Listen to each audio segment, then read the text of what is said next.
My dear friends and audience, আমি doctor প্রদীপ Maiti, general physician. আজ আমাদের মানব শরীরে ইনডাইজেশন বা বদহজম নিয়ে কিছু বলছি।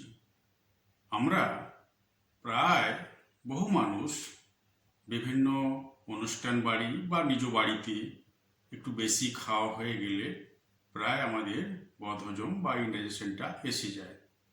আপনারা এর জন্য বাজার চলিত যে কোনো এনজাইম আপনারা গ্রহণ করতে পারেন 2 চামচ করে দিনে 3 বার। এবং অনেক সময় দেখা যায় যাদের এই ইনডাইজেশন বা বদহজম বহুদিন ধরে চলছে, তারা এন্ডোস্কোপি পরীক্ষা বা আল্ট্রাসোনোগ্রাফি পরীক্ষা করবেন। পরীক্ষা রিপোর্টে যদি দেখা যায় যে গ্যাস্ট্রাইটিস বা অন্য কিছু যদি না থেকে থাকে, তাহলে আপনারা খাওয়ার আগে, দুপুরে এবং রাত্রে খাওয়ার আগে যে কোনো আয়ুর্বেদিক লিভার টনিক স্টিমুলিভ টাইপের আপনারা 2 চামচ করে দিনে 2 বার খাওয়ার আগে গ্রহণ করতে পারেন।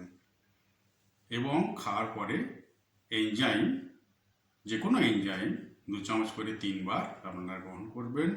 সঙ্গে যদি খুব অ্যাসিডিটি বা গ্যাস ফর্ম হয়, সেখানে প্যান্টোপ্রাজোল অথবা র্যাবেপ্রাজোল, যেমন প্যান্ডি বা প্যান40 বা র্যাবিয়াম 20 আপনারা একটা করে দিনে 1 বার গ্রহণ করতে পারেন।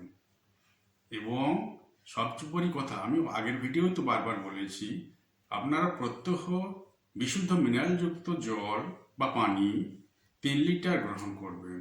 সবসময় আপনারা চেষ্টা করবেন এই জলটা যেন ঠিক সময় আমাদের খাওয়া হয়, শরীরে যায়। এবং আপনারা টাইমলি স্নান এবং টাইমলি একটু আহার করবেন, শরীর ভালো থাকবে।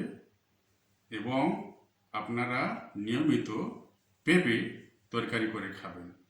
কাঁচা পেঁপে আপনারা সিদ্ধ করে দিনে 1 বার অন্তত সপ্তাহে 7 দিন আপনারা গ্রহণ করবেন। আপনাদের শরীর সুস্থ থাকবে। আপনারা সবাই ভালো থাকুন। নমস্কার।